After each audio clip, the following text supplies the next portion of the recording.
Today's guest is Angela Hall, who is the CEO of That Helpful Chick, a virtual assistant and technology services company. She and her team of techies love serving established entrepreneurs and small businesses with website design, updates, CRMs, automation, funnels, marketing, and more. So, Angela, thank you very much for coming on. How are you doing today? I'm doing great. Thank you so much for the opportunity to do this experience. Absolutely. You're very welcome. And as I was saying, before we started recording, I can only do this because people have the courage and the willingness to be vulnerable to do this in a public forum. So my thanks to you for stepping up in this way. So I'd love for you to just kind of take this time and really break down for us, like, how did you get to doing what you're doing with that helpful chick? Um, I would say by accident, but I don't believe in accidents. So I imagine there was some divine intervention there. Um, a while back, I discovered I had degenerative disc and I wasn't able to work regular jobs, so to speak. And then my daughter was supporting me and I didn't like that. So I started looking for ways online that I could just make enough money to cover my own expenses. Um, Found a great training program where I started learning how to build websites, SEO, affiliate marketing.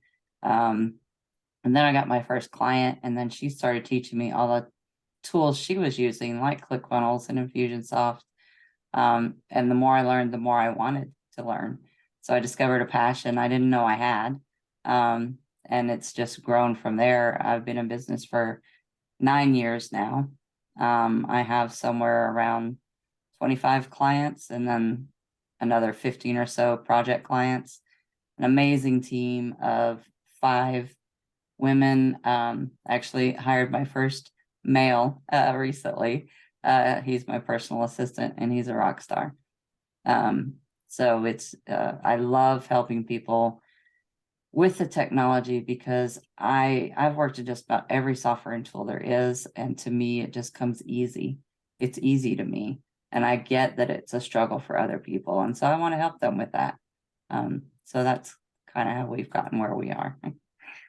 Beautiful. And yeah, I mean, I agree with you. It's such a like I work with a lot of Hudson entrepreneurs. There's a lot of them that come onto this podcast, and you know, generally that one of the biggest fears and or struggles is that like technology piece, is the systematizing piece, and like you said, it's not even just the nuts and bolts of like which buttons do I click. It's like the thinking that goes around all of it to make it work, right? And that seems to be your zone of genius, and the fact that, like you said, quote unquote, accidentally stepped into it, I think is just a beautiful story of like life leading you in a direction that actually has a lot more to offer to you than whatever the previous path was. So I'd love for you to just comment on that reflection. Oh, definitely. I would say I was pretty miserable before. I worked 10 years in corrections, all male maximum security prisons. Um, and that's just an oppressive environment. Um, and there's no joy. Um, and now I work from home. I love what I do, so no day is like work. Um, and I get to help people. So I mean, I don't know. It doesn't get any better than that, I don't think. Absolutely, yeah. So kudos to you for making that transition, and in many ways, I think walking your own talk, because like it's one thing to systematize things for others, but when you can show that you can also systematize it within your own business, have your own team, be able to delegate, like do all of the things they're going to be coaching your or implementing for your clients. I think it's also just a beautiful thing of like your own synchronicity and integrity with it. So just wanted to acknowledge you for that, because I've seen both sides, and with like practitioners that do similar things that you do. So I'd love for you to then just dive into like what is it that brings you here today? Oh, goodness. Well, I've been working on myself for about 4 years now through various programs and mentors. I have seen a lot of change in myself. I'm more conscious of the words that come out of my mouth. Um, and recognizing when those negative thoughts come and learning how to deal with those. And I'm always looking for other ways, because as I mentioned earlier, something that may come about in this session, I might get an aha from that I didn't get somewhere else. And that's okay. It's just different, timing, different resources. It's nothing against the people that I've already worked with. It's just the way it is. I might not have been in the right place at the time that I worked with them. And now I've done a little more work. And so who knows what's going to come out of this. And anytime we have an opportunity to make our lives better, make ourselves better, I think we should always take it. Absolutely. So I'm happy to support you through that. And what I'd love to know is like what is going on within your business right now that you feel like there's either head trash or emotional blocks surfacing in you as the entrepreneur running the business. So last year, probably the first year and a half, almost 2 years of the pandemic, we were doing great. We didn't have any trouble. People, I guess, decided, I'm not able to go to work, so I might as well do this other thing that I've been meaning to do. And so people were coming out of the woodwork needing help. And then about a year, it's been a little bit more than a year ago. I had some of the clients that I had brought on weren't able to afford my services anymore. So I had clients starting to drop off. So therefore I lost a lot of income. I had finally got to that 5-figure a month income. And then all of a sudden, boom, I'm losing half of it. And then I did what I called it panic loans. They are the equivalent to a payday loan, but for a business. They give you money based on future sales. And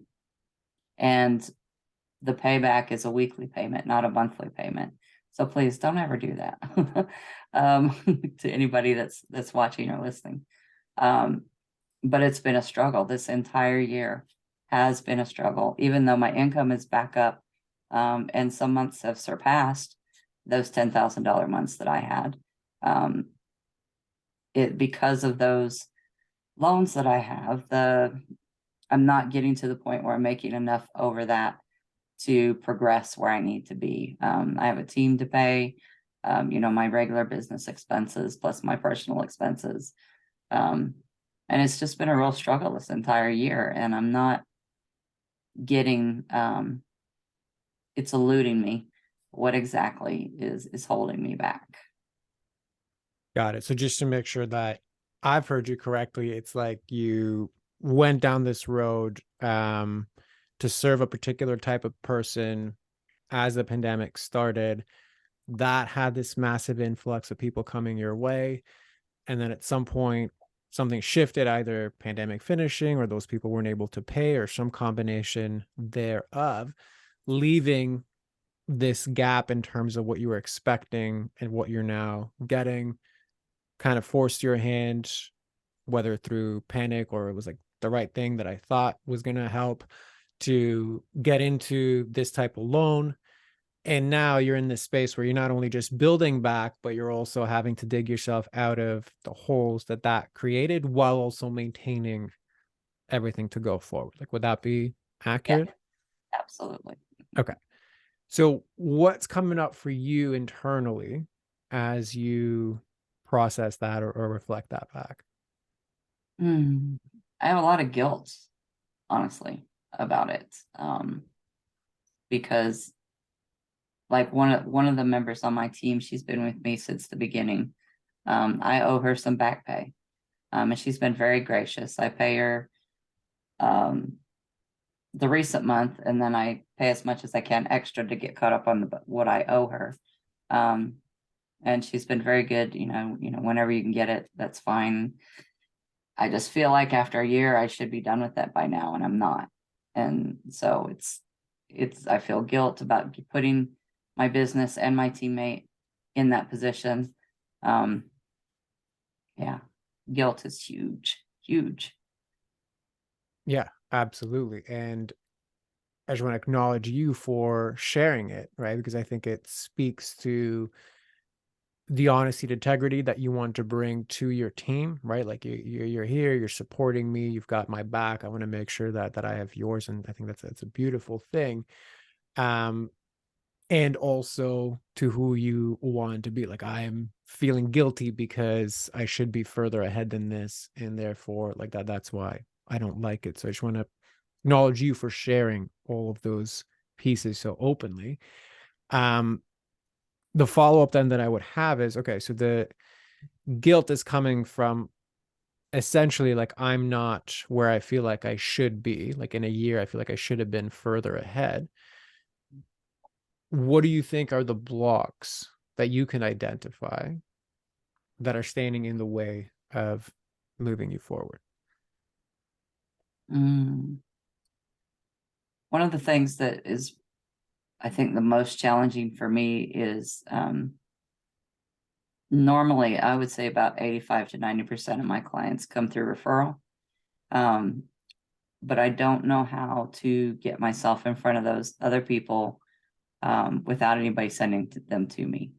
That fresh, um, I don't know the word I'm looking for, just a different audience, really, than the clients, my current clients referring to me.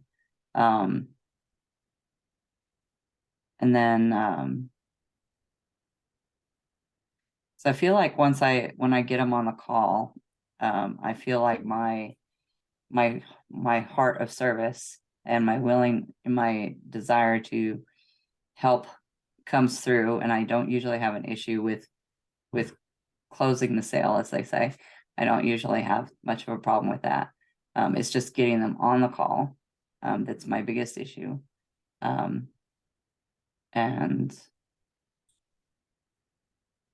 I don't know. I'm trying to, at the moment, what I've been doing is trying to do as much of the work as I can that as possible so that I'm not racking up more back pay. And so I'm tired all the time. So that's an issue as well. The big goal is to get to the point where I'm not working so much in my business. Um, I think that's a goal of a lot of entrepreneurs. I'm building a team and I want the team to basically run the business so that I can focus. I want to travel more. I have a nonprofit that I started that I haven't done a thing with because I don't have time. So, Got it. So with regards to the referrals, right? That's actually a beautiful spot to be in that a lot of it businesses don't end up. However, the flip side of that coin is what you're experiencing right now. Like if that dries up, or like, my clients have referred everybody that's kind of viable in their network that is a possible referee to me. Now this, like, I've reached the edges of the possibilities of that lead source. So now, okay, I gotta venture out elsewhere, and then knowing that referrals are good for me when I get new people. um what do you think is stopping you from exploring any other strategies to get new people in the door? one of the things is that I hate social media. That is one service that we don't offer because we don't like it. um, I have recently, which is how I ended up here, start looking at being guests on other people's podcasts. Um, that's a way I would like to get on more podcasts where I'm speaking about the kind of ways that I help people, just to get my face in front of other people's audiences. So that's one strategy I've been working on, not very vigorously. I think I've been on two so far, not counting this one. Um, but yeah, that's one strategy I'm gonna be working on. Um, yeah, and social media, I don't know. I don't know what to do there. I don't like it. And that's probably why I resist trying to figure out what to do. Yeah. Fair enough. So the original question was more along the lines of, what do you think is stopping you from exploring Ah, other areas? And what I find interesting is like your brain went to, well, here's the strategy that I have tried. Here's the Yeah. things to do. Like it was a more circumstantial answer, beautifully articulated, that was kind of skirting around what the essence of the original question was. So, number one, why do you think that is? And then number two, how would you answer the original question? Repeat the original question one more time, please. So basically, right now, like you're realizing, like, I need outside sources of leads. So in some ways, I need to go out there, Mhm. be visible in some way, shape, or form, right? Whether that's social media, whether that's networking, like the strategy is secondary to that. I have to go out and be found by other people. What do you think is the block internally for you to do that or to explore that? The word that comes to mind is laziness. Um, because, like I said, doing the work that I do is not work. It doesn't feel like work. It's so super easy for me. And the thought of any of these other methods of getting myself out there would take up so much time and energy, and then I get tired thinking about it, and then I just don't want to do it. I just don't want to because it's going to be hard. It'll be work. Yes. And is that really laziness or is that actually resistance? Yeah, resistance. Yeah.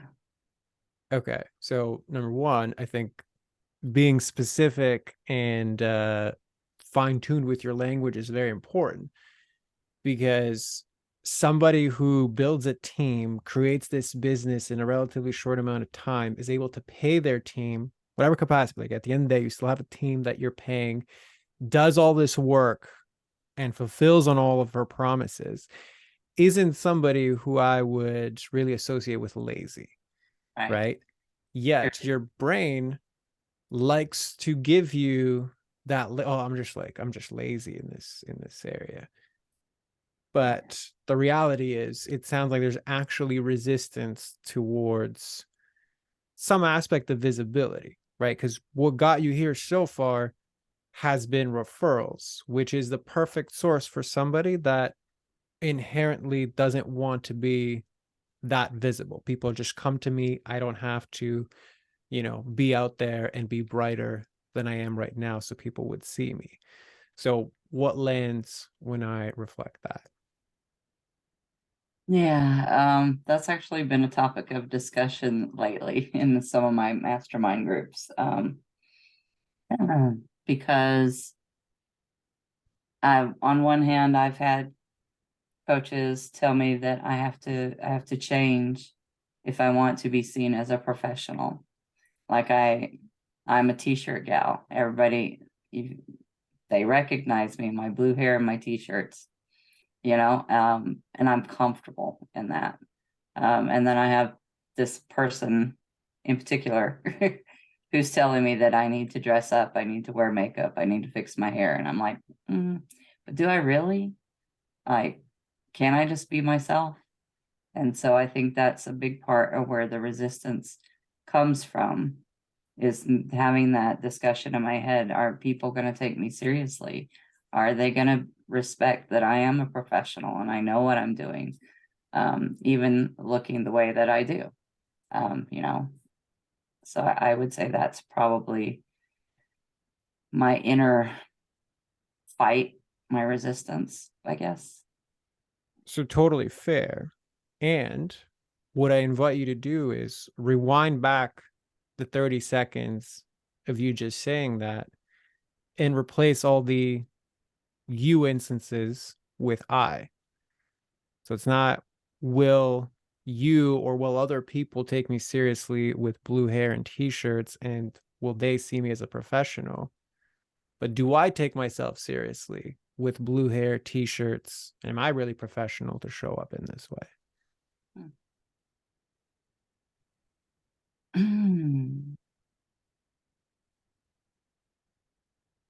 That is a good question.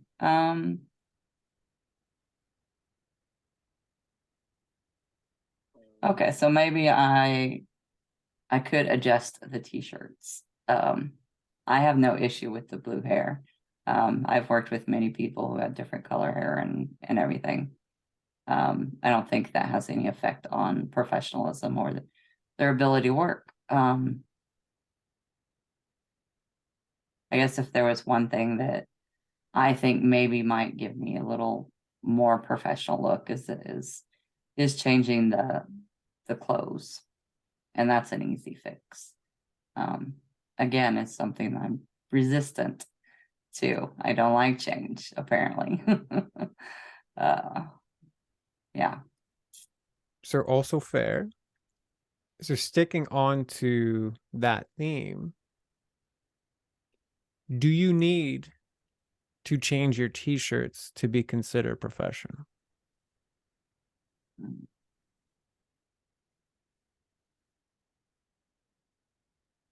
Mm, uh, Say honestly, I don't think so.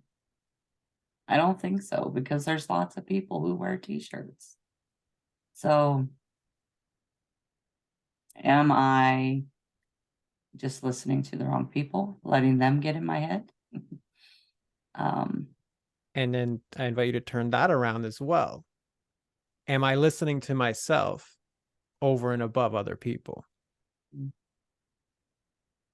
yeah. I guess it comes down to, because even though I have been in business for 9 years, there are people out there have been doing it a lot longer than me, um, and who appear to be more successful. Um, and it makes me wonder um, whether or not I should listen to them or go with my gut. Um, And what do you think? I so want to go with my gut.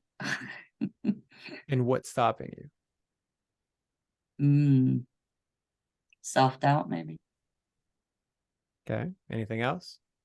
confidence that Mhm. I really, I think a big part of it is due to the confidence dropping. I think has a lot to do with this last year, like the being. I feel like I'm stagnant. I think I'm stuck. Um, so So losing some of that confidence because of that. fair. And there is going to be a bounce back period from that, and that's totally justified. But the reality is, you've been in business for 9 years. Yeah. During those 9 years, you've never had to be visible in the Mm, way that is requiring you right now. So, is this last year and the hiccups that have happened over the last year really the reason for this 9 year trend? that's a very good point. Yeah, I have not had to be visible. Um, funny, funnily enough, my my coach convinced us to in our group to put a video on our homepage, which I had never done. And I did. And immediately following that, I landed a new client for a fairly large project because of that video. She specifically told me that that video was what convinced her to hire me, because of what I said. Right. Um, So now, yeah. the more you speak, the more there's overwhelming evidence towards, from the outside looking in, Mhm. towards prioritizing and valuing the external more than the internal. So here's what I mean by that. Do other people think I look professional in a t-shirt? Would other people approve of me showing up as I am showing up right now? Uh, whose advice and teaching and coaching do I have to take above my own gut as to what actually is important to me? How should I show up so that I am approved or fit the mold of what is appropriate When I do show up as myself, the odd time that I'm kind of half forced into it, reality sends me back really good results. Right. Right. So now, not only is reality telling you, giving you positive reinforcement that, yeah, showing up as my blue haired, t shirt loving self is actually cool to the right people. Yet I'm going to ignore that and prioritize the shoulds of other people. Even if they're well meaning, even if they're an expert, it's still going against my gut. So, what comes up for you when I reflect that back? Um, it feels good actually, because I'm realizing I don't have to keep having that argument in my head because, as you said, I've been given the evidence.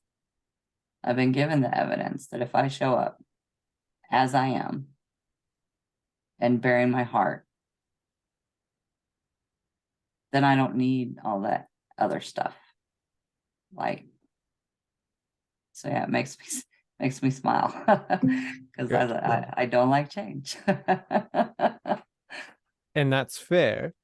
Um, and I know you understand that intellectually, but when you think about being visible, and I'll leave visible vague. Like to me, I don't necessarily care if visible to you means I'm on social media or it means I'm in other networking groups or it means I'm on like whatever it is. Like let's just define visible as stepping out of the comfort zone of people just refer people to me. Like Yeah. I'm in some sort of way being a lighthouse to the people that need me. It could be as simple as putting up another video on another page, like whatever visible means to you. Mm. I know you intellectually understand. Okay, well, I have now evidence that if I am more visible, good things happen. And I shouldn't be listening to other people, but I should follow my gut. Intellectually, it all makes sense. When you think of visibility, what comes up for you emotionally? Mm. Probably a little bit of anxiety. Uh, and you're right, it doesn't have to be social media. But I'm not being visible in any way at the moment other than the small steps I've taken. So I do need to be more visible and I need to decide what that looks like for me, what I'm comfortable doing, whether it's networking events or making more videos for my website or social media. I have to figure out what that option is for me.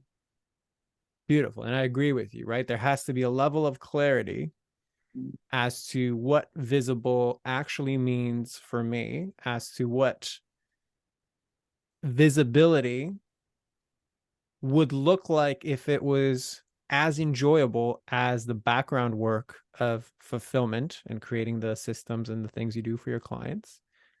Because there is a possibility where that can happen. Mm. So, are you open to diving into the anxiousness around that? Because ultimately, even though you understand these things intellectually and you could like brainstorm all of the things you might enjoy doing, it's always going to be distorted if your body and your emotions are like, no, it's not safe to go down there. So, are you open to diving into that, or do you want to stick to kind of like this brainstorming and looking at the problem from this Well, perspective? we can go wherever you want to Okay, go.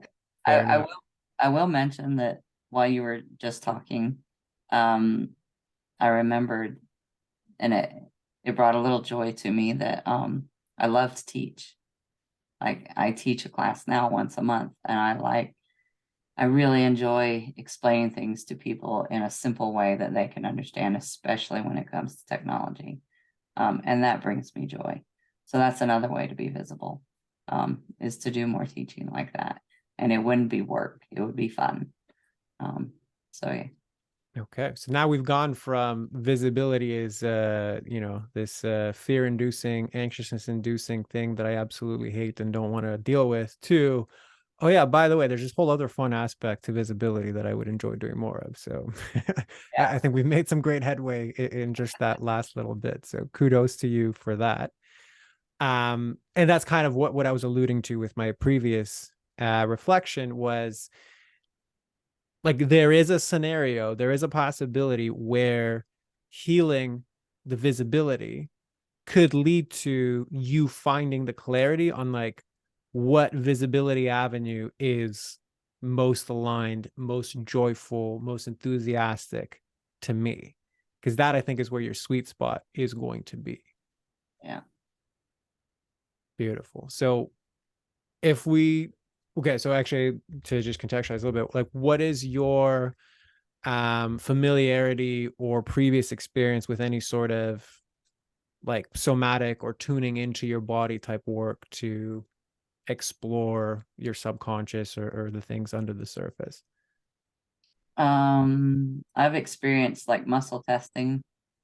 Um, let me see.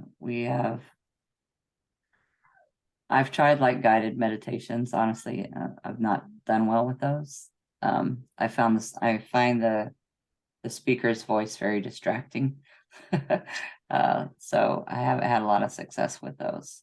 So that's probably the two that I've experienced the most.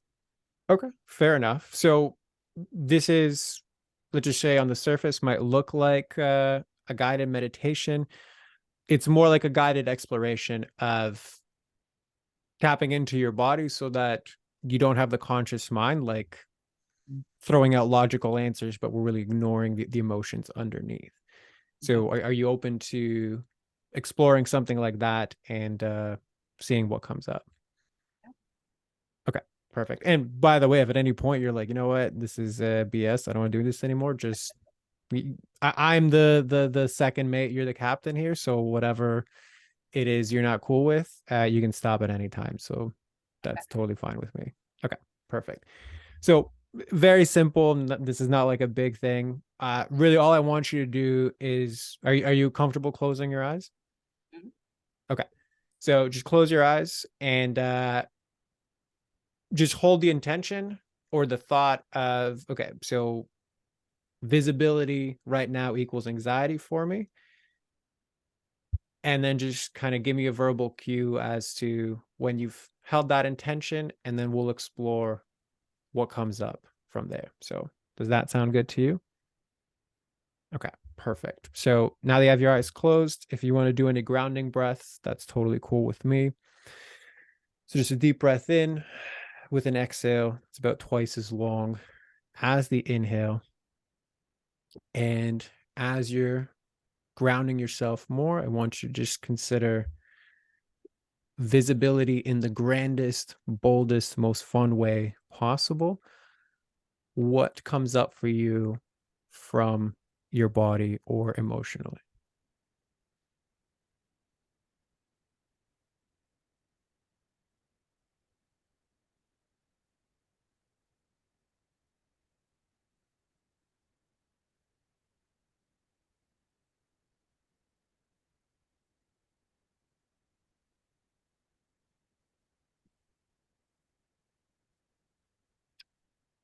So I think teaching in person, like an in-person class Mm-hmm. with a small group of people so that I can easily see what it is they're doing and help explain it in a simple way so that they can understand it better. Okay. And what's the feeling of that? Fun. um,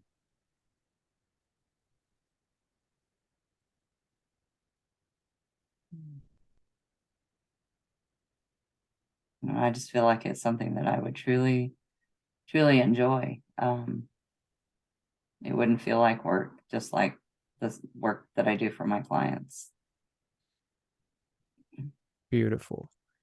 And if you now consider the visibility required to invite enough people to fill that room, what comes up for you?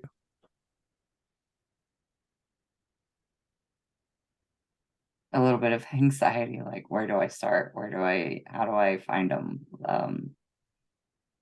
all these questions like that I don't know. Okay. So great awareness. Where might you feel that anxiety in your body?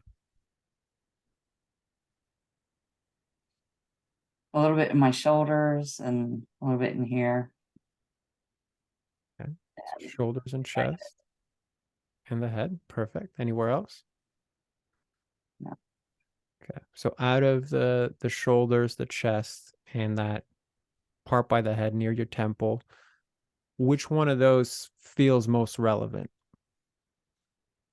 Or do they all feel relevant? Probably my shoulders.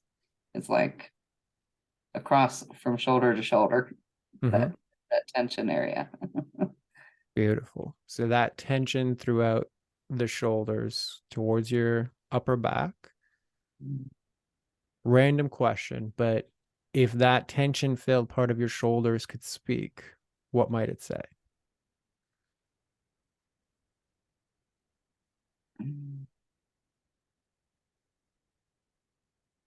Relax. Okay. Relax around what? Just relax. Um, Stop worrying. Not really anything in particular coming up besides that, just because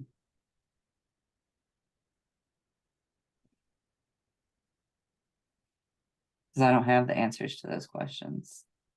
Okay. But having the anxiety and the stress is not going to bring about the answers to those questions. So just relax. Yeah, let go of the tension. Yeah. Beautiful. And if you were to have an answer, if you were to take an active step in that visibility, even an imperfect one, to be seen, to provide these invitations for something that you would enjoy doing, what comes up for you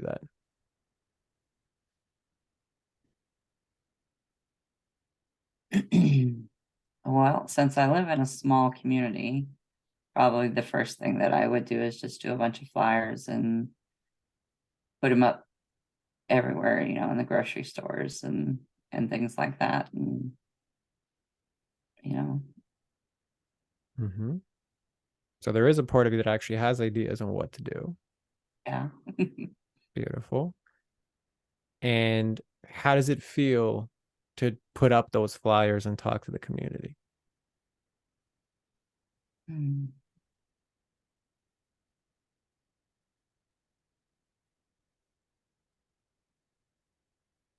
I th- I guess what's coming up is that it's a lot of work for not knowing if it's going to work, if that makes sense. Like, Mhm. but then I won't know if it'll work if I don't do it. So, Okay. So just struggling a little bit with the uncertainty. right. And if you have to be visible while stepping into that uncertainty, whether within your community or doing the equivalent online to even more people, what comes up for you?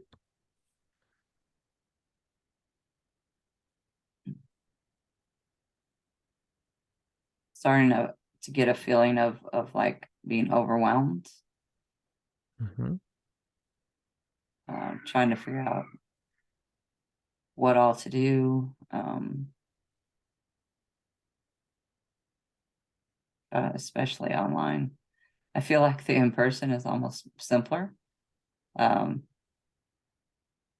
because because of it being a small community and limited options, that I feel like would give results, whereas online is like millions and billions of people, and but so that starts to feel overwhelming. So would it resonate with you that within the small community, even though it may lead to quote unquote faster results because you can talk to people, etc., it's not actually about the results or the smaller community. It's about the magnitude of the task. Mm. I can try and dip my toes into little visibility within my community where the stakes aren't that big. But if I go online where there's millions and billions of people, then that's overwhelming. That's too much. Mm. And then comes up that, okay, yes, it is overwhelming. The small community might be easier, but in the long run, the results, the end game, like the people that live in my community don't need my services, my business services. They might need my teaching, but they wouldn't be potential clients, really, for my business. Right. So it would just be activity that would keep you maybe just outside your comfort zone, still keep you safe, kind of stretch your visibility, but really it's just one giant activity of self-sabotage because it's keeping you away from really where your people are, where the people that you need to matter to really are, people that you really need to serve are, and really the people that are aligned with your business goals. Yes. Okay. So, firstly, can you acknowledge that there's a part of you that's working really hard to keep you safe and it's coming up with really elaborate ways to self sabotage to keep you safe? Yes. Okay. And how does it feel to acknowledge that part? I mean, there's a pattern there, not just in my business.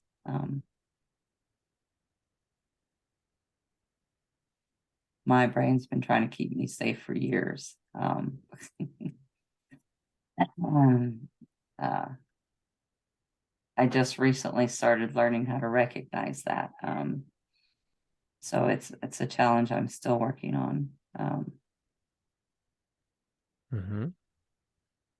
So not only has this part been working really hard for years, but it's also gotten very crafty Mm.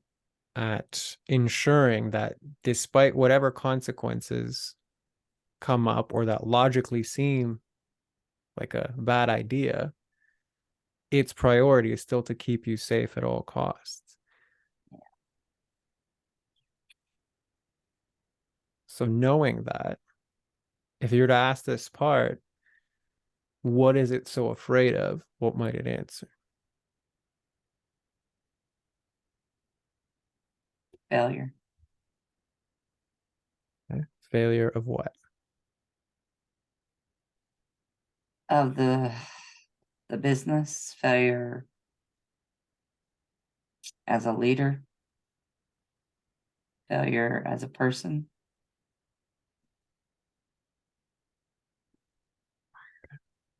So it's carrying a lot. There's a lot of baggage, right? It's putting on the shoulders and creating that tension. Yeah. And the irony of that part is it's so focused to keep you from failure, it's actually producing some failure like effects by keeping you small. Yeah. And what's the feeling that's coming up when I share that? Frustration. Mm-hmm. At what? Mm.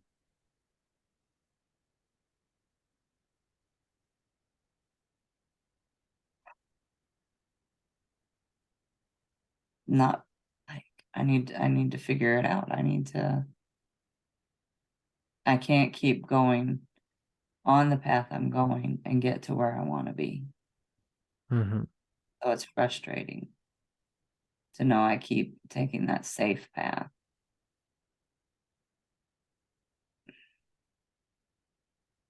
And is that part willing to work with you to create more safety and visibility and in playing bigger?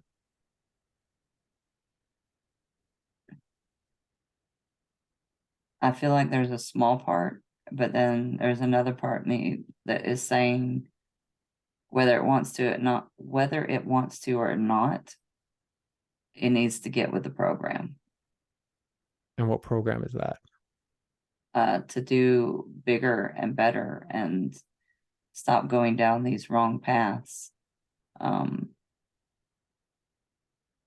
Because there's just so much that I still want to do. Okay. I have a legacy to build, and pardon me, but this shit ain't working. Right on. Right. So there's conflict internally in that there's one part that recognizes how much of a contribution you can make to a lot of people when you show up in your most authentic, unapologetic way. And then there's another part that is so rooted in safety or its distorted view of safety that it claws and clamors its way to always be first to make sure it always self sabotages to keep you within its limits of what it considers as safe. And cumulatively, that back and forth tug of war is what's creating the internal frustration, the inaction, the hesitation, the quicksand of, well, I don't really know what to do, but then I kind of do. And really not giving you the mental and emotional space to move forward.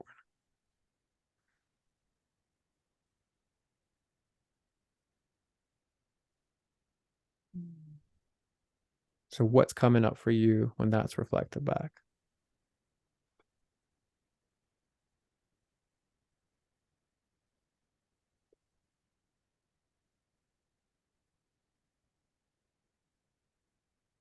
So there's a part that keeps coming up about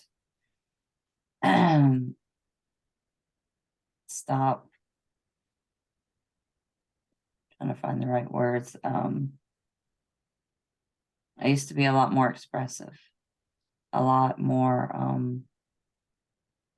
open. I mean, I'm pretty open as far as I don't mind talking about anything and that kind of thing. I don't have much of a filter, um, coming from 10 years in corrections. Um,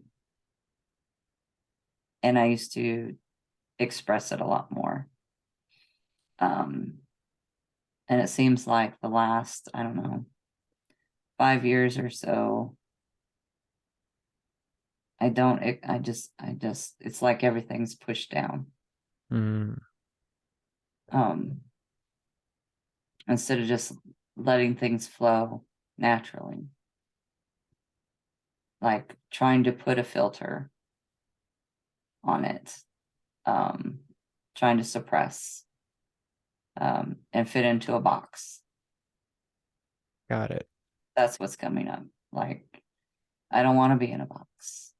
Mm-hmm.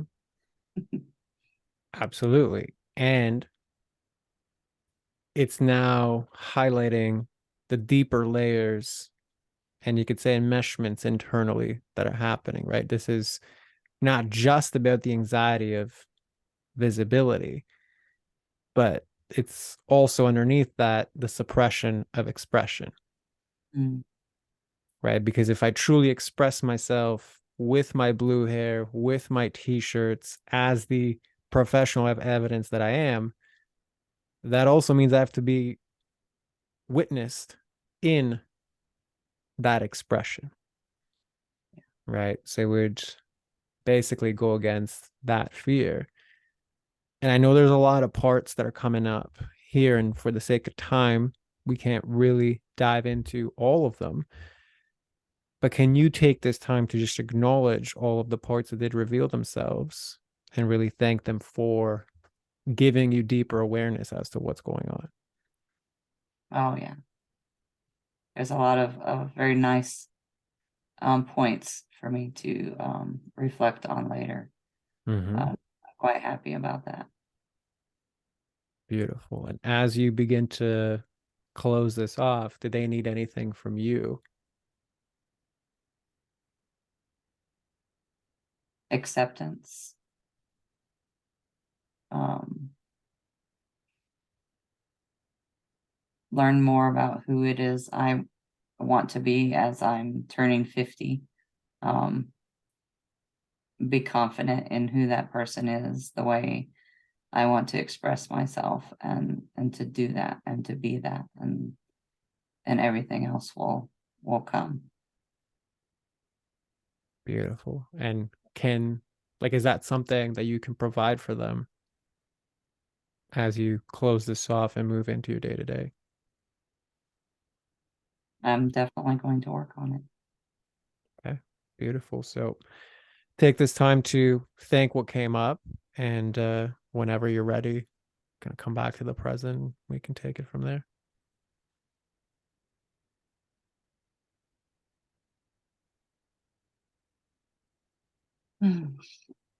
How do you feel? I feel good. I know I recognize there's some things that I do need to work on, but I feel like they've become clearer about those areas that I need to focus on. So yeah, I feel good. Beautiful. And yeah, I agree with that reflection in that what you got was a peek at, what, like the iceberg under the water, Mhm. right? On the surface for you, this is showing up as I'm hiding behind visibility. I don't really want to go out there. I've grown my business with referrals. I wish I could just continue that way. But what's emerging now are like I've come to the end of that story. Like that chapter is beginning to close, and where my business wants to go and where I want to go is going to require that I step out beyond these limitations. That is what you had at peak in today about where those limitations are coming from. What's the iceberg underneath the surface of the water that's creating these surface level patterns, right? Because the best online visibility strategy or putting on the right shirt is not going to solve the parts of you that fear expressing, the parts of you that have anxiousness around being visible, the parts of you that don't want to take ownership of who you are and the uniqueness of your authenticity. When those are revealed, when those are healed, then whatever outside strategy you might implement, podcasting, teaching, YouTube video, social, like whatever it is strategically and tactically that ends up resonating with you, it will be authentic because you will have revealed and healed all the other parts underneath. So does that make sense? Yeah. Okay. Beautiful. And if you could then just summarize in your own words, kind of your revelations with regards to this, floor is yours for that. Hmm. I'm very glad that I came on. As I said before, I've done some other work, but at this time I felt like I've been stuck in what that next step is. And this experience has kind of spotlighted some key areas that have been eluding me, um, on where I need to focus on. Because ultimately, what I'm looking at now at this point in my life, um, is I want to be my most authentic self. I want to be happy. I want to have joy in every day. Um, I don't want to work with people I don't like. um, and in order to get to that place, I feel like those areas that I was able to spotlight today, I was able to see, yeah, that needs to change. That needs to change. Those are like the keys to getting to where I want to be, to having that everyday joy, that being truly happy with my life, um, and not being anxious about the visibility. And um, so yeah,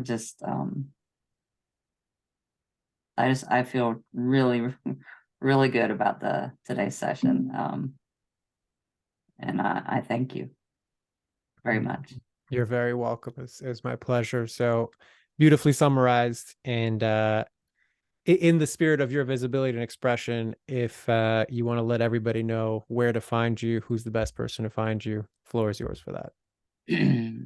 Well, the best place to find me is my website, thathelpfulchick.com.